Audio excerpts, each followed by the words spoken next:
Ah. Right on. There I am. Hey everybody, how are we all doing tonight? I will be rounding out with the last 3 games, so you get to be with me for the next 3 hours. How fun is that? Anyways, before we get into it, here are all my settings. As you can see, it's all default. And yeah, just making sure I have the right control scheme, because I'm playing this on the PS2 using the Gradius 3 and 4 port, and this game actually saves button configs, so I usually use this button config for Gradius 3, but I want to use this for Gradius 4 because reasons. Anyways, let's go ahead and get started in 3, 2, 1, go. So I'm going to be using type F. I'll kind of get more into Y in a little bit. So here we go. This is Gradius IV. I don't know how to pronounce this, so I'm just going to guess Fukitsu. It translates to revival, and it kind of has 2 meanings behind it. The main reason is that this is the first Gradius game to be released in the arcades after 10 years, if you don't count Salamander 2 and the Parodius games. This was released in 1999 with Gradius 3 in 1989. The other kind of revival aspect of it is that it's a revival of Gopher, who was the antagonist of Gradius 2. He is now back, and as such, this game kind of borrows a lot of inspiration from that game, but as you can see, it's kind of using a completely new engine. We've got polygons, the music has been massively reworked to sound a lot more, I guess, for the 90s modern, and just overall, it just feels a lot more refined. So we're starting off with the liquid metal stage. These are not fire planets, and these are not fire dragons. These are liquid metal. I don't know what that means. I don't care what that means. Sometimes these dragons give power-ups, sometimes they don't. I don't understand how it works. There isn't really a consistent system behind it like there is in Gradius 2. Yeah, overall, very simple stage. So the main gimmick of Type F that's sort of new to this game is what's known as the flying torpedoes. That's the missile type. And basically, when you hold the missile button, they expand outwards, and then when you release it, they shoot forwards. But when you're rapid firing, the missiles just shoot straight forward all the time. This is the Eurogaton Chimera. It has 2 phases, and which form it transforms to on the second phase depends on which head was shot the most. So I'm going to try for that to be the blue head. I didn't get it. This game uses a first at 70k and then every 150k extend system, so extends are pretty sparse. I would have wanted it to be a different form so I could milk it, but that form is pretty easy anyways. So you may have noticed that I chose to activate my force field before my 4th option. I'm going to be doing option hunter manipulation in this game. And the first step of that involves activating my 4th option at a very, very specific time.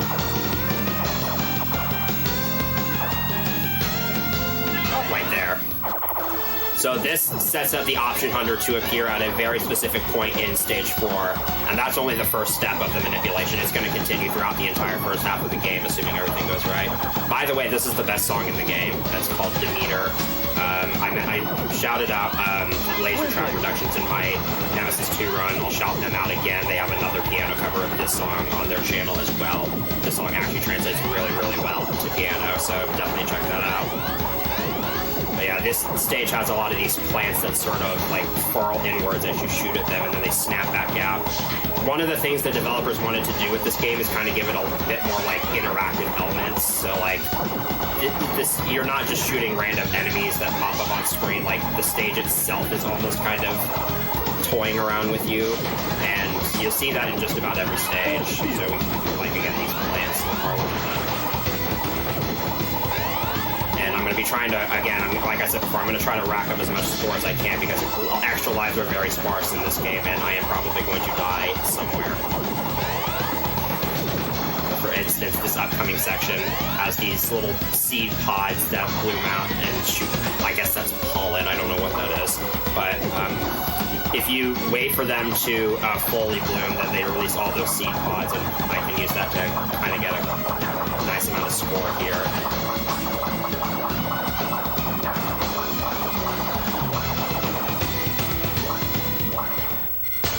have this boss. This is one of the best places in the game for score. This is Dendro DM. Shoot the core. So it fires all those green orbs at you, and you can melt from them from a pretty insane amount. And we also have these dragons. The dragons are a little bit unpredictable. There's a little bit of randomness to them, and you kind of have to react quickly to how they spawn. I did not want to kill that boss that quickly. Also, yes, that part of the terrain just isn't solid for some reason, because this game is awesome.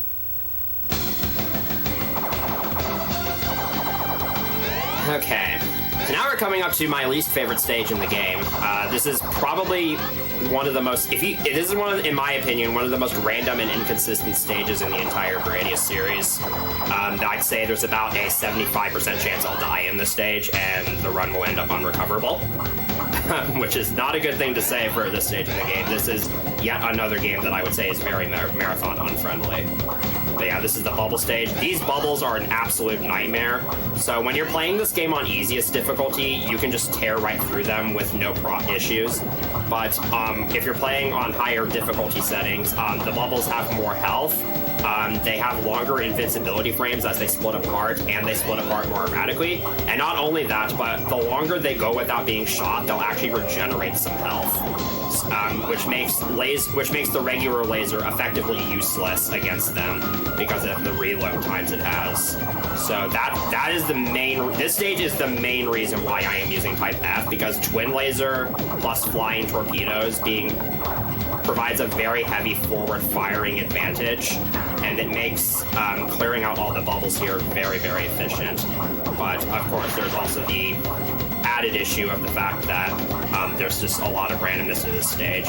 This section, the only advice I can give is just hope you can make it through, because sometimes it's just literally impossible. I don't have a consistent strat here. I just see what the game does and hope that it's okay. That was like one of the best case scenarios I've ever seen. Oh my gosh. It's not over yet though. I can still choke this. When I was trying to get a clear on a hardest a while back, this stage was the end of many, many attempts. Okay.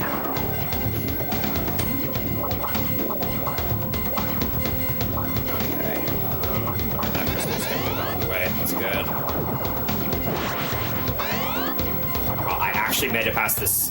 I can't. I'm not out of the woods yet because I still have the boss, Bubble Core, which is also pretty random and inconsistent. Destroy the core. Yeah, I would argue as far as bubble stages go, this one is easily harder than the one in Gradius 3. Aside from high loops in Gradius 3, but high loops in this game are also hard. So again, the forward firing rate here is very, very helpful. I cannot believe I just beat that stage without dying in a marathon. Like I said, getting through that stage is like maybe 30% on a good day for me. So, yeah, that's very, very lucky. You can recover there, it just really, really sucks, and I want to preserve my life as much as possible. So now we have the good old volcano stage. This has to be a staple in every Gradius game. This first half is basically just a bunch of cliffs. I have the tail gun here. Doubles are very, very slow in this game, which kind of sucks. But being able to fire backwards here is really, really nice. It's a really, really nice thing to have here, especially with how many things come from behind. And at this point, the enemies start getting pretty aggressive. I should probably touch on this game's rank system. It uses a formula similar to the Parodius games, where rank increase is dynamic, and it increases faster the longer you stay alive, and also every time you die, rank increases a little bit further. So remember when I activated my fourth option, that was to make the option hunter spawn here, and I have it take one intentionally, and that's actually to set it up to spawn at a very specific point in stage 5. Also, that volcano is harder to get past than it needs to be. So here we have the magma section of this stage. It's a pretty basic section as long as you kind of go with the flow of everything. But sometimes you get tripped up here. A lot of tight spaces here, and also these patches are the worst things known to man. Alright, hoping that's not a mistake. This section where it gets pretty tight. And I have 3 speed-ups here, which could potentially be a problem. That triangle is kind of like a little safe spot if you aren't confident in charging forward there.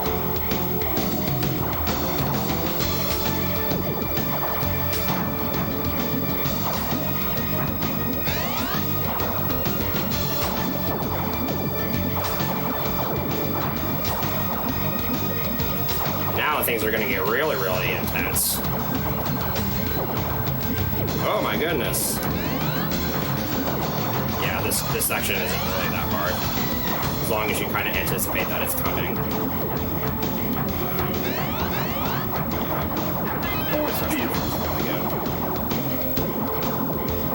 I probably don't need to, but you know, not the worst idea.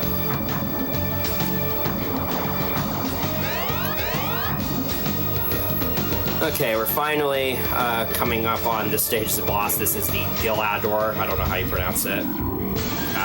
It's kind of tricky until you realize that this boss is extremely manipulatable. And you'll see what I mean here very, very quickly. Just kind of watch this.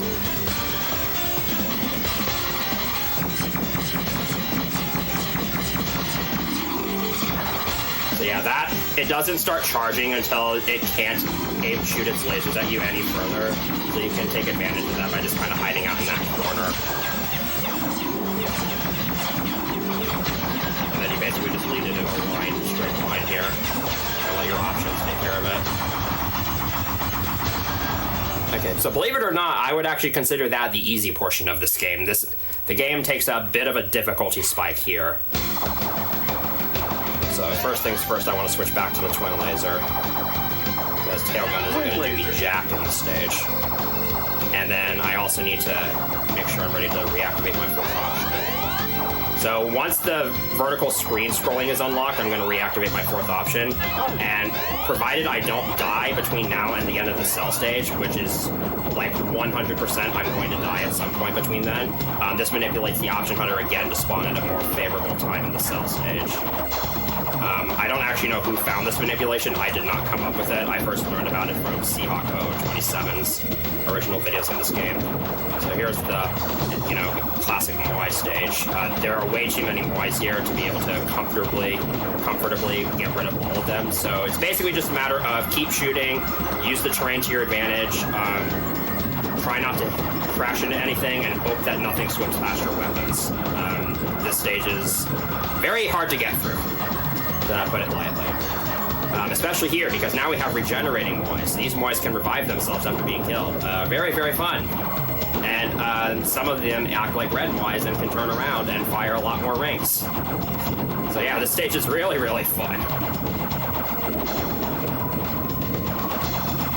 So, yeah, I don't really have any advice for getting through here consistently. It's basically just, keep firing and just hope. Best I could come up with. I was able to get rid of those hatches. Okay, that's not good. I really want to have a spare force field.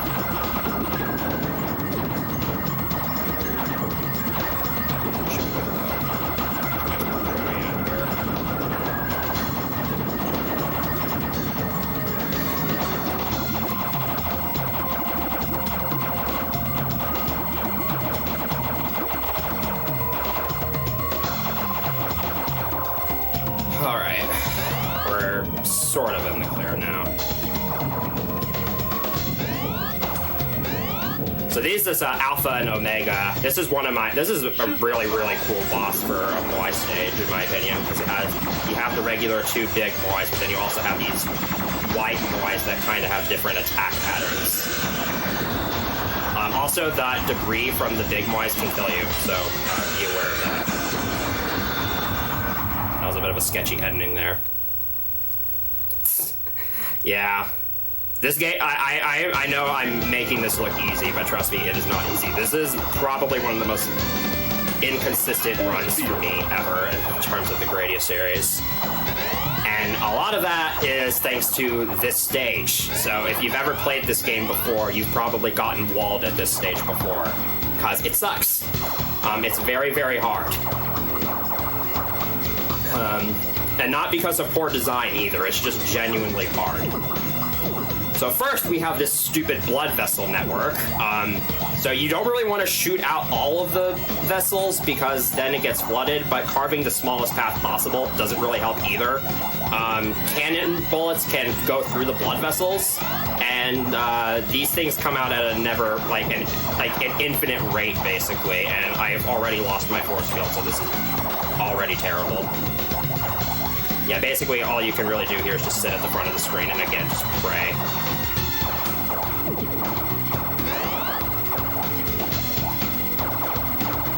Okay. Yeah. Also, yes, some of those amoebas just despawn. I don't know why that happens. I'm assuming object overload. That doesn't make sense for a game like this. Okay, so that's probably the scariest part of the level, in my opinion, because it's not as stupid as some of the later sections, but it's probably the hardest to recover in, just because there's so many things. This section is pretty easy by comparison, as long as you aren't an idiot, which I sometimes am. And now we get to these bastards. These tentacular cells are the worst things known to mankind. Because at this rank level, they just kind of fling all over the area and shoot projectiles everywhere.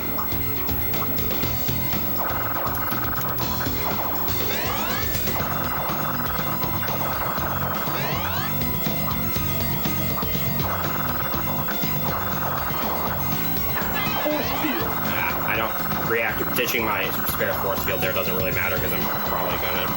I know I've said this several times before, but this time I mean it. I am probably going to die here because this last stretch basically just comes down to luck. Yeah. This section is recoverable, though. It's just hard. Also pay very close attention to the aggressiveness of this because I'm probably going to die again. Because one death usually isn't enough to lower the rank enough. Because like I said, rank decreases after every death, not just the first one.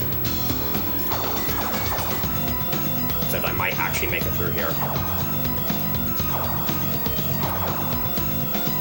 Basically, if you're recovering here, just don't shoot. Or at least don't shoot the cells. Flying torpedo.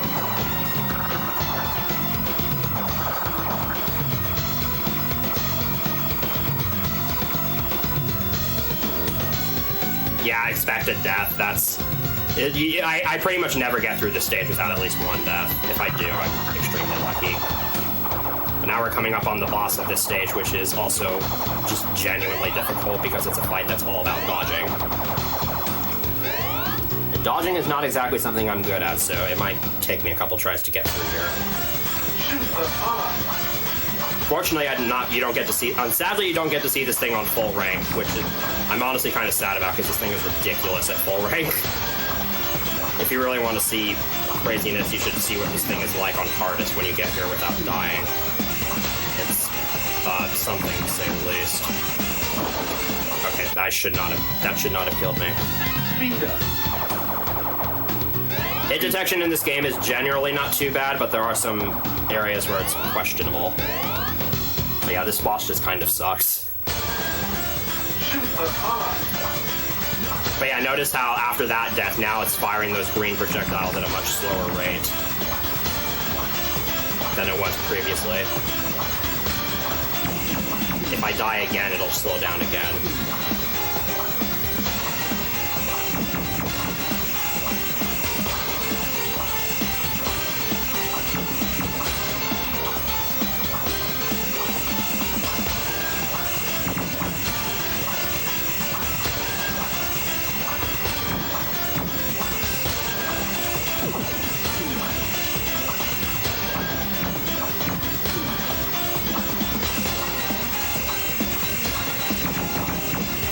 Okay, I'm gonna hope that I have to hope that I can destroy this thing at a specific time. That might be okay. Okay. That final laser attack is stupidly hard to dodge, especially if that Zealous is close to the left side of the screen. I usually just hope that it's at the far right, but I got pretty lucky there. So that's the cell stage. I As you saw, a very hard stage. But now we get to a stage that I would say is a bit of a breather. So for this high-speed stage, just follow this route I take and you'll be good to go. Force field. It's also a great opportunity to get back to full power.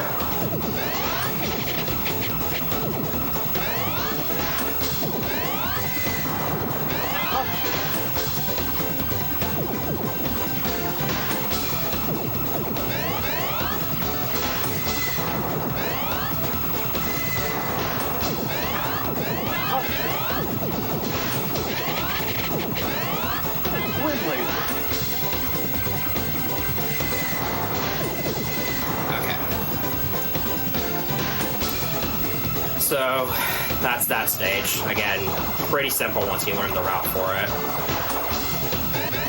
There's actually several different routes you can take. That's just the one I happen to use. And the boss of this stage is kind of fun. This is Rolling Core. It has many different attack patterns it can use. That's mostly just kind of a matter of seeing and reacting. So yeah, after it's done with the basic laser attack, it can go into one of 4 different attacks. And you can temporarily shoot down the laser cannons. Okay, I'm gonna kind of be a little bit careful here because when Rolling Core is at low health, when its core has like 1 or 2 shots left, it'll start like rapid firing lasers from its center very quickly, and I don't want that to happen because that could force me into a really bad situation. So I'm gonna kind of try and play it a little bit slow here. I'm gonna hope it does, like, it can do, there's a ram attack it can do, and I'm basically hoping it does that.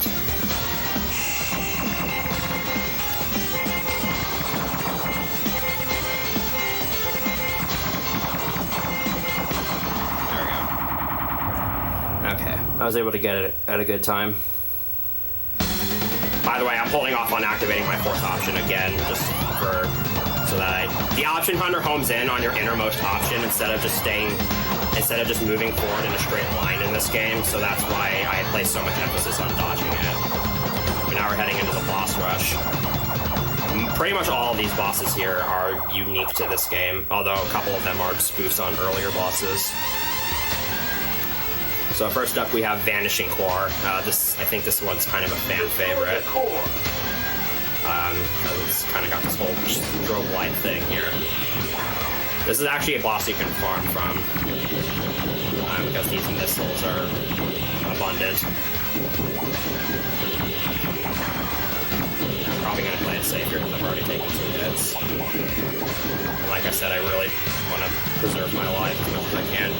Whether or not it rams you after sending the missiles after you the first time is random.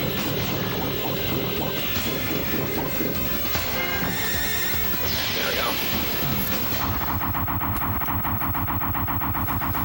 So the next boss will probably look a little bit familiar to you. This is going to be Big Core Mark III Kai. I don't know what Kai means. If someone could fill me in on that, that's nice. It's basically just a spoof of Big Core Mark III with a couple extra attacks. But it's a lot more predictable.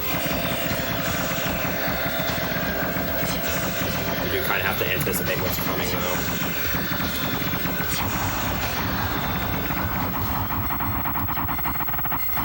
Nothing too crazy there.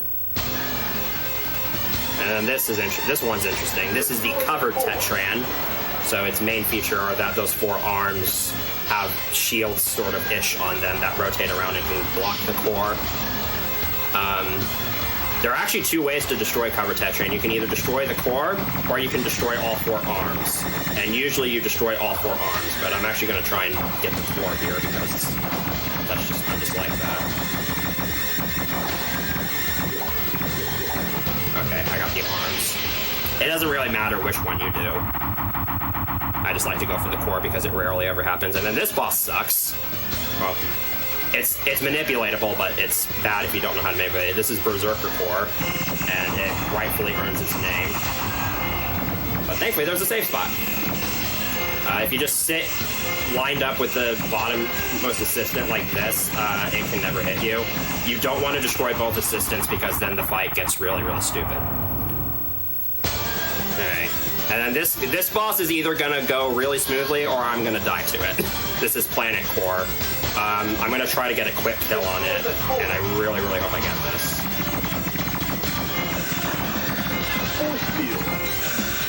That's not good. to close its core and go into the attack where it starts spinning around. There we go.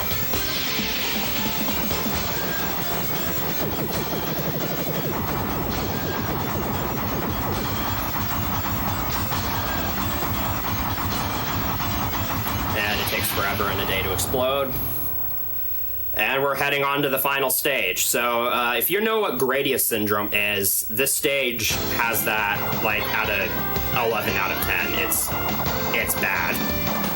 The first couple checkpoints in this stage, I really don't want to die, or the run is basically over.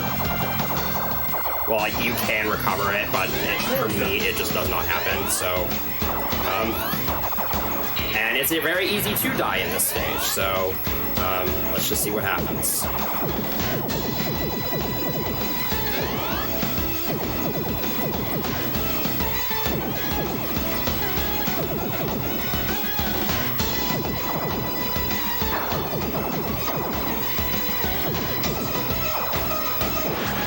Use that blue capsule to my advantage because I really want to. Blue enemies killed by blue capsules don't get score in this game, but I really want to maximize the chances I have of living. Here's where the stage gets really fun. It just kind of flips vertically on you. And then here's the main reason why I have the tail gun. The tail gun just breaks this section.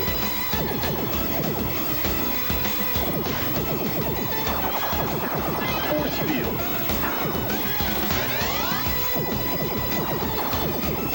It's very easy to collide with a wall in here if you're not careful. Back to horizontal.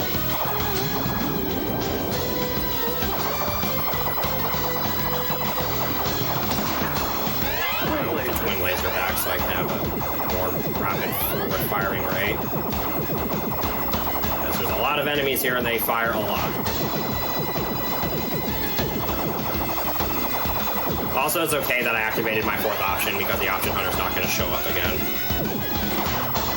Now we have this boss. This is the gun wall. This is a bloody gate, and there's a really cheap way to get past it. Just hide up here.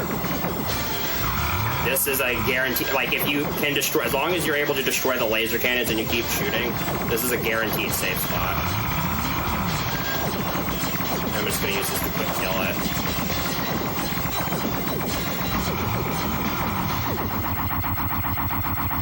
Alright, we're going into the home stretch now. So we have these hammers. Now, these hammers are not the worst, but you do kind of have to be careful with them. You have to shoot them at the right times and in the right spot. There's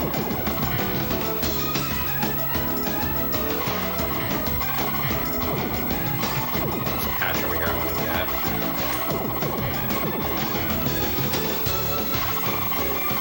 And I'm going to use the walls. I'm going to use the surrounding walls here for cover from these enemies and their bullets. I'm gonna kind of make a dart of faith through here. Okay. So at this point, I think it's safe to say I'm in the clear. Because the rest of this game is not hard at all. And I have 4 lives. Here is Club 2. It's really easy once you learn the pattern. Or once you have a good route to get through here. And there's no duckers. But it is indestructible like most crab walkers, so you just have to survive against it.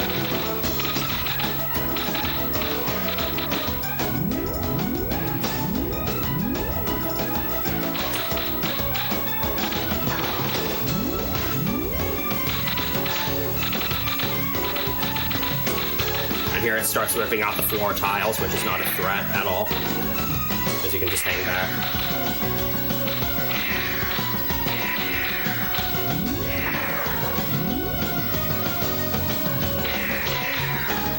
And that's it. I cannot believe I just did that. This is one of the most inconsistent games for me to get a 1cc of in the entire Gradius series, so I have no idea how I just pulled this off. But we have the final boss. As always, it's the hardest boss in the game. It's, once again, Gopher, and he has some interesting things to say. But I can't do a run of Gradius IV without making Gopher do this. I'm the center of the universe. My will So, rules yeah, every you can. living thing He in actually the turns to universe. face you if you're standing near the right side of the screen, so you can have him do this.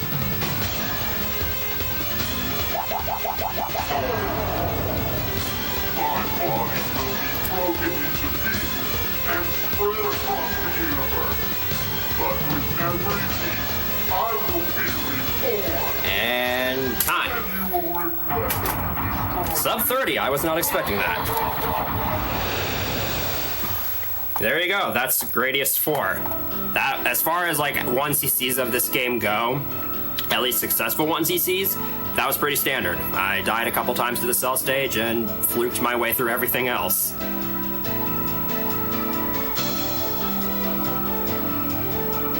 Also, I apologize if the credits music skips out here. I think that's an issue with my disc or something.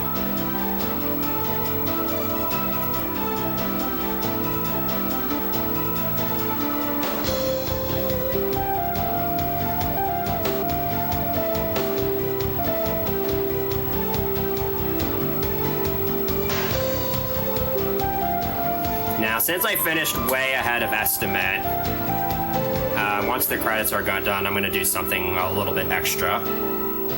So like I said, I'm playing this on the PS2 using Gradius 3 and 4. And there's an interesting feature this game has.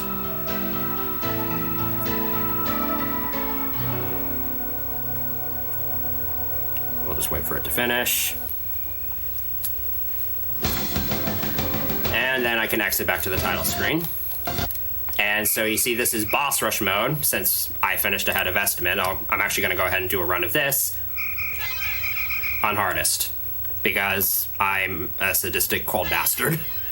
So here we go. And I don't need a timer for this because this has an in-game timer.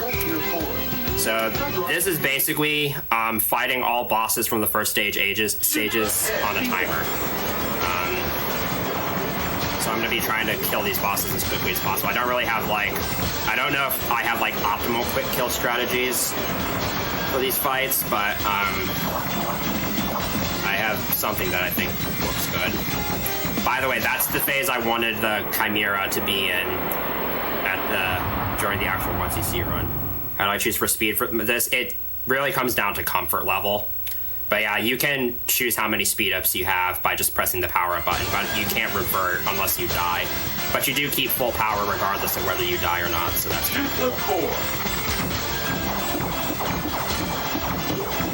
So, in case anybody's wondering, hardest in this game is just like most Gradius games. All it really does is have an initial higher rank value, but it affects a lot more in this game besides just enemy aggressiveness, because like I said, a lot of the stage elements are interactive, and they become a lot more erratic and stuff as you increase the rank.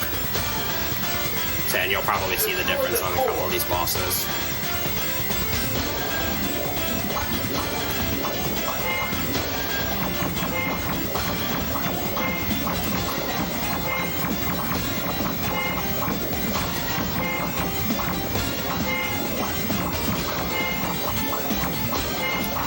I should have died like 3 times during that fight, and I did it.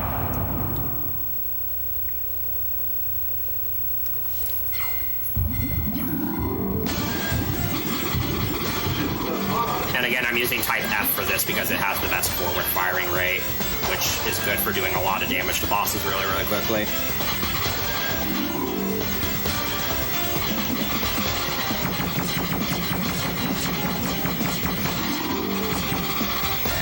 That last blast can sometimes be a little bit sketchy to deal with. Okay, I got lucky here. Sometimes Gilador can just decide to not fire during this part, which makes it trivial.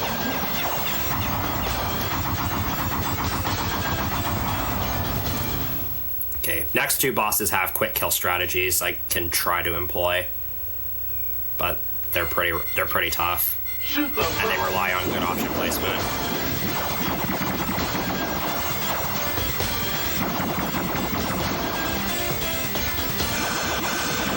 I didn't get it.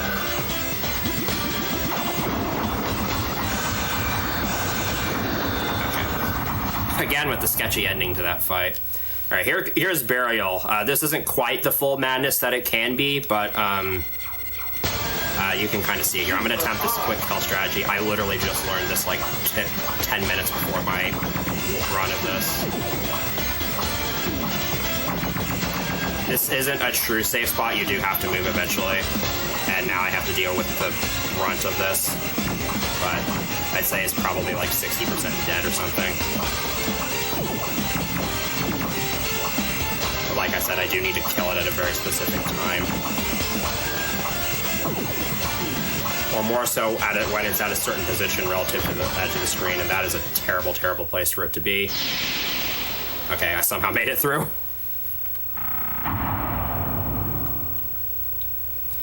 Okay, and then the next two bosses are fun because whether or not I killed them fast is basically up to RNG.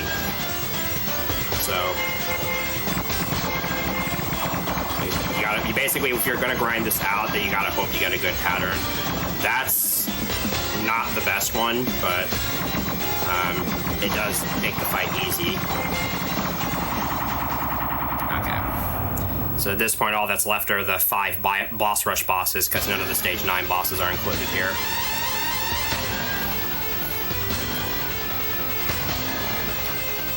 Destroy the core. So hopefully Vanishing Core just rams me right away. Nice. I don't know the exact odds for it, but as you can see, if you decide to actually focus on speed, you can kill it really, really quickly. So Bitcore Mark III Kai is the only boss that I would say Type F is kind of weak against, because with other types like Type E, you can get really, really quick kills. But that's a little bit harder to do with this type because it doesn't really have like splash damage or anything. In fact, I think this is actually going to be a pretty slow kill.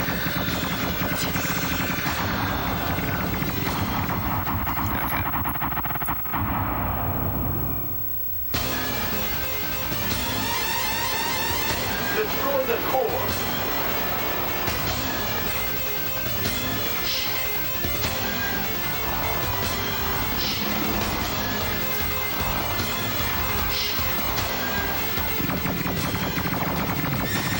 So this time I am going to actually try to destroy all 4 arms, because that's the quicker way to kill cover Tetran. By the way, there's no way this is going to be a PB. I would have to be on Planet Core by now. Because as you remember, Planet Core takes forever to explode. Let's see how Berserker Core goes here.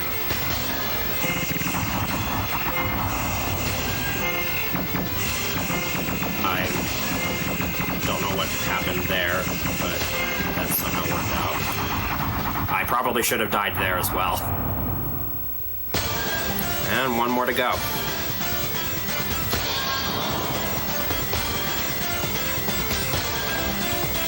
Destroy the core.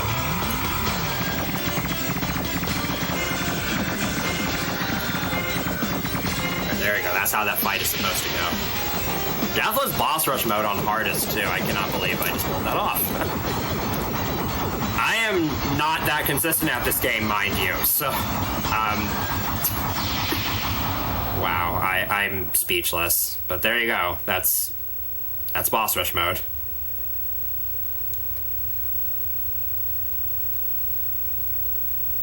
And that's it for Gradius IV. I'll just need a few minutes to switch games, and we'll be on to Gradius V. Game over. So, yeah, you can go ahead and switch over to the setup screen, and we'll be right back.